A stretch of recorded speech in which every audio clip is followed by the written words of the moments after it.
No ar Identidade Geral, muito obrigado a você que está com a gente, acompanhando esse programa. Nosso compromisso diário aí, né? Todos os domingos às 10 horas da noite, pela TV Novo Tempo e pela Rádio Novo Tempo. Estamos juntos aqui no Identidade Geral. Você que acompanha a gente através de uma das nossas reprises aí pela televisão é muito bem-vindo também. Eu só quero ressaltar que todos os nossos programas também estão na internet, viu? Sempre quando o programa vai para o ar, as nossas entrevistas estão todas lá na internet e também o que fica na internet é o programa todo para quem não consegue assistir pela televisão, para quem não consegue ouvir pela rádio. Então, olha, não tem jeito de você não acompanhar as nossas entrevistas. Todas elas vão lá para o nosso site, novotempo.com/jornalismo. É só você procurar lá a abinha do Identidade Geral e você vai conseguir acompanhar. Você pode conversar com a gente também através das nossas redes sociais, facebook.com/ntjornalismo. E você consegue encontrar a gente no Instagram e também no Twitter com o @NTJornalismo. Todos os programas do Departamento de Jornalismo da Rede Novo Tempo estão lá nessas redes sociais. facebook.com/NTJornalismo, @NTJornalismo no Instagram e também no Twitter. No nosso programa de hoje, a gente conversa com alguém que veio para São Paulo tentar a vida, mas acabou perdendo tudo e foi parar nas ruas. Uma história incrível que você acompanha daqui a pouquinho. Tem também os apresentadores do programa que marcou história, por ser o primeiro programa evangélico da televisão brasileira, o Fé pra Hoje. E ainda a história de vida do cantor Jefferson Pilar. Tudo isso no Identidade Geral de hoje, você não pode perder. O nosso primeiro convidado é um agropecuarista gaúcho que veio tentar a vida em São Paulo, mas acabou perdendo absolutamente tudo e foi parar nas ruas. Mas ele conseguiu dar a volta por cima e hoje se dedica a lutar pelos direitos dos moradores de rua e levar mais cultura para eles. A gente recebe agora o líder dos moradores de rua do estado de São Paulo, Robson Mendonça. Robson, tudo bem? Tudo bem. Muito obrigado pela sua presença. Por favor, fique à vontade. Robson, que história! Você veio para São Paulo tentar aí uma vida diferente. Isso. Mas aconteceu muita coisa. Você foi roubado, perdeu todos os seus documentos, você ficou sem emprego, obviamente, você perdeu a mulher e os seus 2 filhos em um acidente, tudo isso num intervalo de tempo aí não muito grande. A sua vinda para São Paulo realmente não era essa imagem que você tinha colocado na sua cabeça, né? Não, na realidade não. Quando planejei com minha esposa vir para São Paulo, era para que os nossos filhos tivessem um estudo melhor, numa faculdade mais aprimorada e numa capital, como a gente ia falar, São Paulo. Esse era o principal objetivo, era o que os principal seus filhos objetivo. pudessem estudar num bom lugar. Isto. Mas, como eu tenho um ditado que eu sempre digo, que é um ditado antigo, Deus escreve certo por linha torta, né? Ao chegar, fui vítima de um roubo que virou sequestro e perdi tudo. Quando eu era fazendeiro, para mim, morador de rua, era bêbado, era imprestável, era um drogado, não servia para nada. E, de repente, eu fiquei naquela situação, né? Que quando Com perdi quanto tudo, tempo em São Paulo você acabou indo morar na rua? foi questão de 2 dias. 2 dias, já 2 estava dias. morando na Já rua. estava morando na rua. Bom, e aí você passou 6 anos morando na rua, porque 6 anos. esse roubo que acabou virando sequestro, eles esvaziaram toda a sua conta, você não tinha dinheiro mais nenhum. Não tinha dinheiro, não tinha nada, e quando levaram o dinheiro, juntamente, levaram meus documentos, que eles tinham pego meu documento e fazer uma aposentadoria por invalidez, né? E não era pouco dinheiro que você tinha, né? Você tinha feito reservas para conseguir passar um tempo aqui em São Paulo. Eu tinha vendido uma propriedade que eu tinha lá, uma pequena agropecuária que eu tinha lá, né? Vendi para que a gente pudesse aqui comprar uma moradia, um prédio de 3 andares, onde pudesse montar um restaurante de choparia e, ao mesmo tempo, fazer a nossa moradia aqui em São Paulo e ter uma reserva até começar a ter lucro na nossa propriedade. Agora, Robson, você veio com um pensamento, vou conseguir estudar melhor os meus filhos. Chegou em São Paulo, teve todo esse impacto. 2 dias, estava morando na rua e existe todo esse preconceito realmente. Quem mora nas ruas é bêbado, é quem não gosta de trabalhar e por aí vai. 2 dias, você estava na rua, vivendo essa realidade. Como é que era o teu sentimento? Frustração, desespero, não dá nem para dizer, né? Para complicar um pouco mais, 1 ano depois que eu estava na rua, Através de uma televisão, vi o acidente que aconteceu com minha mulher e meu casal de filho, vindo perder a mulher e o casal de filho, me entreguei completamente às drogas, né? E fiquei num desespero total. Minha vida deu uma viravolta muito grande, né? Mas a revolta que eu tive ao tentar chegar na Câmara Municipal para dar um telefonema para minha terra, para tentar saber o que de fato tinha acontecido e sendo proibido de entrar por ser morador de rua, gerou uma revolta muito grande. E eu resolvi ali juntar alguns moradores de rua e formarmos um movimento que lutasse pelos direitos deles, né? E meu também, já que eu estava na mesma situação, né? E assim criei o Movimento Estadual da População em Situação de Rua, né? Antes da gente chegar até nesse ponto da criação aí, desse movimento que cuida dos moradores de rua, defende os direitos dos moradores de rua, você morando na rua, a gente imagina que quem mora na rua passa por alguns perigos, não é uma situação extremamente segura. Quem eram os piores inimigos? Quem é que você temia morando na rua? O Estado. O Estado é o Mas maior inimigo. de cara já era o Estado que você temia? É o Estado que a gente teme, porque quando o camarada está na rua, a primeira coisa que ele tem é a guarda metropolitana, a polícia militar, vindo com spray de pimenta, com cacetete, com chute, com jatos de água para tirar a pessoa daquele local, não deixando a pessoa sossegada nem um instante, né? Mas isso já com 2 dias morando na rua já era evidente esse medo? Já era bem evidente, era bem evidente. Então você acabava tendo um pouco mais de proximidade, se sentia mais confortável com os outros moradores de rua, mesmo a gente sabendo que de fato existe droga e tudo mais na situação de moradia na rua, do que realmente com os policiais, por exemplo? Sim, porque entre o morador de rua existe o amor, o que muita gente desconhece. Ele consegue compartilhar o pouco que ele ganha, compartilhar uma coberta, compartilhar um pouco de alimento. Ele consegue compartilhar tudo que tem, até o próprio jornal, o próprio... Para se proteger ali do frio, sim, isso é eles conseguem compartilhar um com o outro. O que, através da farda, que eu digo, o morador de rua, ele não tem preconceito contra o policial, mas sim contra a farda que ele vê chegando para fazer repressão contra ele. Bom, eu acho que você, de cara tendo sido acolhido pelos moradores de rua e o medo que a tua experiência com o Estado acabou causando, você se tornou presidente do Movimento Estadual da População de Rua, esse é o nome. Isso. Quem é que te elegeu?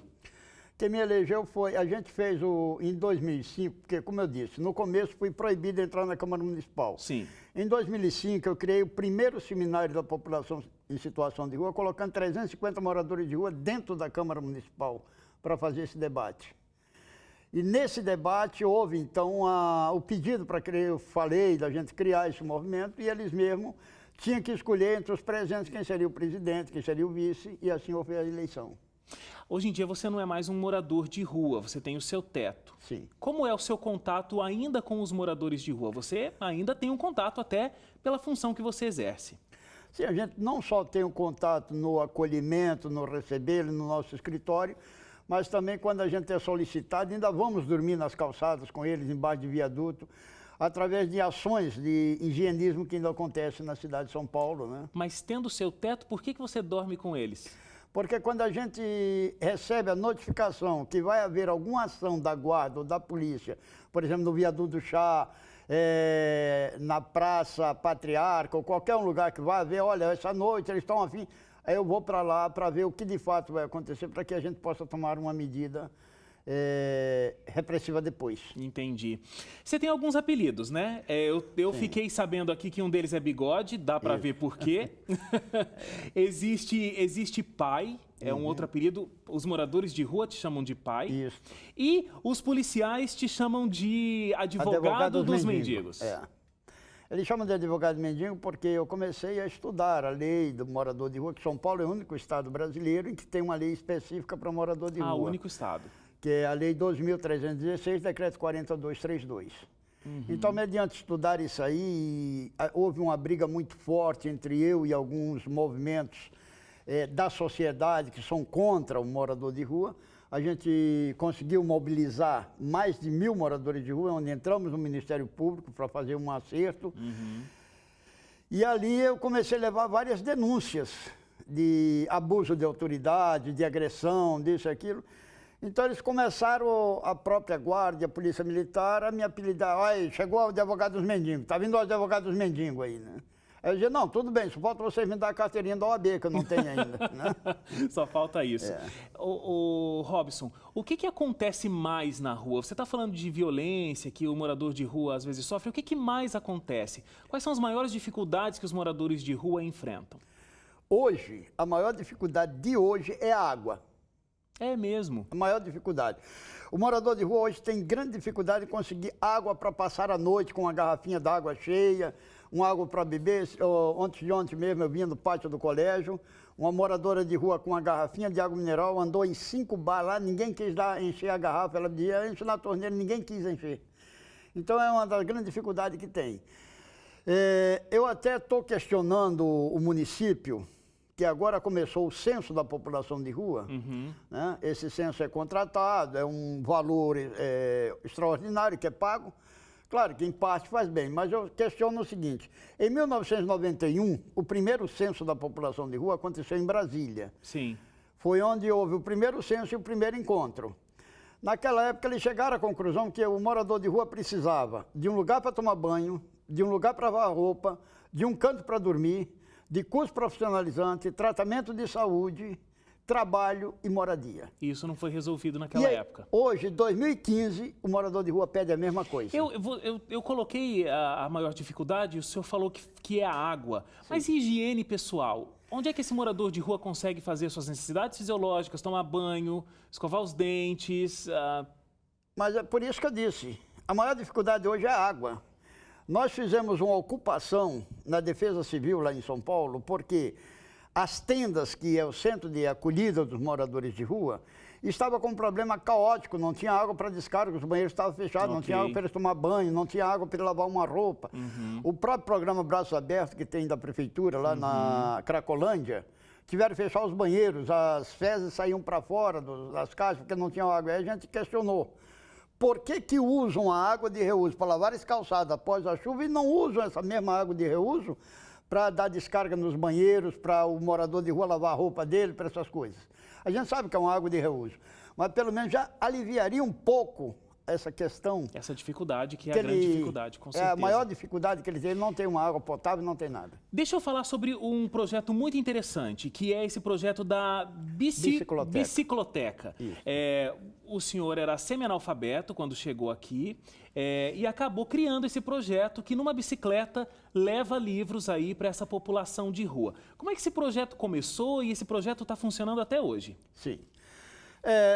Esse projeto começou assim, o primeiro ofício que eu fiz como presidente do movimento, encaminhei à Secretaria de Assistência Social. Eu me deparei com uma das funcionárias do Poder Público, mandou um bilhetezinho para mim, dizendo, primeiro eu tinha que aprender a escrever, depois mandar ofício. Aí eu, como sou um camarada muito educado, mandei dizer para ela, primeiro ela tinha que trocar a ferradura para depois dar a patada. Né? Aí procurei as bibliotecas para começar a ler. Só que o morador de rua, ele tem 3 coisas que são amigos inseparáveis dele, o cachorro, a Bíblia e a cachaça. E eu tinha minha mochila, onde eu carregava minhas cobertas, onde o morador de rua carrega a coberta, a roupa, porque a nossa casa é a nossa mochila. Nós chamamos nosso galo porque temos que ficar acordado com medo que alguém roube. Vigiando o tempo todo. Isso. Então, eu chegava, quando eu me sentava, ninguém queria estar sentado perto do morador de rua. Por mais que eu tivesse de roupa trocada, banho tomado, o pessoal não queria sentar. Sabia que era um morador de rua, se levantava da mesa pelo preconceito.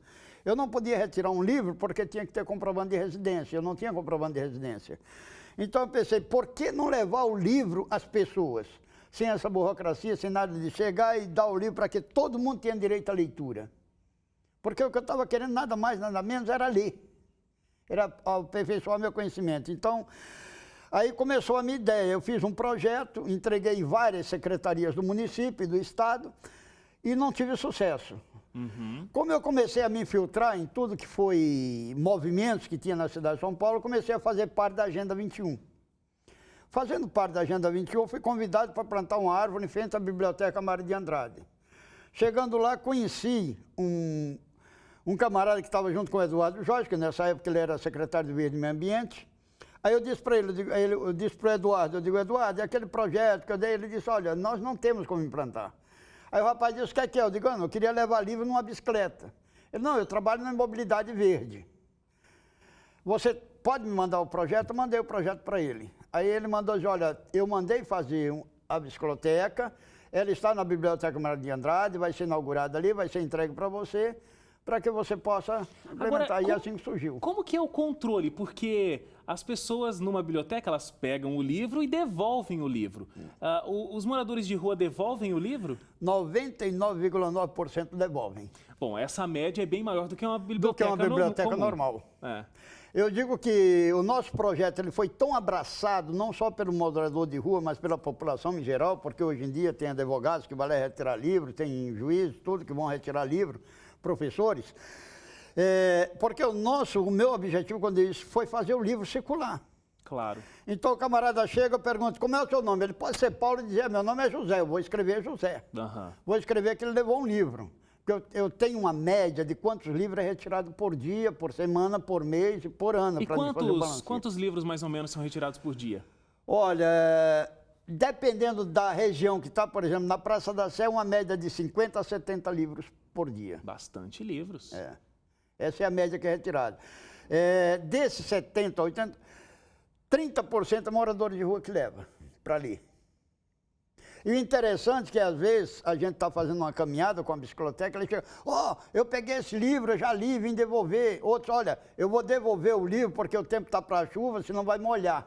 Hoje, nós temos 28 biciclotecas, né? Não só aqui na São Paulo, como Grande São Paulo, e fora de São Paulo também. Então, o controle é feito dessa maneira. A gente sabe quantos livros são entregues e quantos livros são devolvidos, né? Porque no livro está um carimbo dizendo, esse livro não poderá ser vendido. Após sua leitura, ou doe para outra pessoa que estiver interessada em ler, ou devolva para a bicicloteca para que eu tenha. Bem comum de como acontece numa biblioteca e o seu nível de retorno está bem maior do que de uma biblioteca comum. Bem maior. O que eu percebo é que quando o senhor fala para mim dos resultados do projeto, o seu olho se enche de lágrimas, brilha. Esses livros têm feito diferença, a leitura tem feito diferença para os moradores de rua e eu pergunto até, esse processo do senhor com a leitura fez muita diferença para a sua vida também? Não só para os moradores de rua, como para a minha. A minha começou com um livro chamado Revolução dos Bichos, de George Orwell. Foi o primeiro livro que eu li, eu botei na minha cabeça, eu digo, se os animais irracionais conseguiram fazer uma revolução, como nós, animais racionais, não conseguiremos. Então, foi esse o primeiro livro que eu li e, mediante isso, eu resolvi fazer essa questão. O segundo livro, que eu até aconselho ler esses dois, que é a Revolução do Bicho, e o outro, A Droga da Obediência, que foi um livro marcante também. E eu tenho notado que muitos moradores de rua, depois que saiu a bicicloteca, começaram a pegar, começaram a se interessar pela leitura e começaram até a mudar a sua vida. A gente tem um olhar muito diferenciado com quem mora nas ruas. Acho que a palavra seria, a gente tem um olhar marginalizado com quem mora nas ruas. É possível viver com dignidade na rua? As pessoas que estão lá, elas estão, não porque elas decidiram estar muitas vezes, mas realmente por uma situação temporária e não conseguem morar num outro lugar nesse momento? Olha, eu vou dizer, para a gente entender a questão da população de rua, primeiro precisa entender as categorias de pessoas em situação de rua. Porque geralmente falam em morador de rua. Eu digo sempre, não existe morador de rua. Se ele morasse na rua, o carro passava por cima, ele estava lascado. Tem morador debaixo de viaduto, de calçada, de marquise, isso aí, né? Bom, mas esses chamados moradores de rua é aqueles camaradas que, de momento, eu digo de momento pelo seguinte, hoje em São Paulo são 22.900 moradores de rua e nós temos 10 mil leitos oferecido pelo Estado. Então há uma carência muito grande de leito. Eles não estão na rua porque eles querem, estão porque eles não conseguem um pernoite no albergue, eles não conseguem uma cama para dormir no albergue, né? Às vezes diz, o morador de rua, ele defeca nas calçadas, urina. Não temos banheiro público na cidade de São Paulo. Uma metrópole como São Paulo não tem banheiro nem para o cidadão que sai daqui para ir para lá, quanto mais para o morador de rua. Então ele vai fazer onde? Nas calças? Ele tem que usar alguma maneira de fazer. Então tem esse morador de rua, tem a pessoa em situação de rua. A pessoa em situação de rua, ela mora em albergues, abrigos, hotéis sociais, moradia provisórias, cortiços e ocupações. Porque uma hora de uma enchente, de um incêndio, uma coisa, ela termina indo para a rua. Tem o chamado trecheiro. Trecheiro é aquele que hoje está aqui, amanhã está no Rio, depois está na Bahia, depois está de volta, que ele passa no trecho, vendendo artesanato, vendendo pintura, essas coisas assim. E nós temos uma categoria que o morador de rua detesta, que a polícia não tem como dar solução, porque no meio da polícia também tem esses camaradas, são os escondidinhos. Pessoa travestida, morador de rua que vai fazer tráfico, roubo e ameaçar os outros. São essas as categorias. Então, são essas as categorias. Então, a gente entendendo essas categorias, a gente vai entender a situação da população de rua. Existe morador de rua que possa viver com dignidade na rua? Tem. Tem moradores de rua que moram embaixo de um viaduto, ele consegue varrer embaixo do viaduto, ele consegue lavar embaixo do viaduto, ele consegue organizar, ter uma mesinha com uma florzinha, ter seus troços, fazer sua comida bem temperada. Ele tem essa maneira, né? E uma coisa que muita gente pensa que, morador de rua é drogado. Não. Morador de rua não é drogado. Os drogadiços, os dependentes químicos, é um. O morador de rua ele tem uma dependência química maior que a cachaça, que é aquela droga legalizada. Não existe, né? Existe o uso de bebidas e existe o uso de drogas entre os moradores de rua, mas isso não define o morador de rua. Não. O morador de rua é muito além disso. Robson, eu quero agradecer a sua participação, quero parabenizar mais uma vez pelo projeto. O senhor escolheu levar cultura para transformar a vida das pessoas e acho que essa é uma grande iniciativa. Parabéns, foi um prazer ter te conhecido e conhecido esse projeto. Muito obrigado pela sua participação. Eu agradeço. A gente vai fazer uma paradinha rápida para o intervalo. Na volta, os apresentadores de um programa que fez história na televisão brasileira. Eles batem um papo com a gente, não sai daí, o Identidade Geral volta já.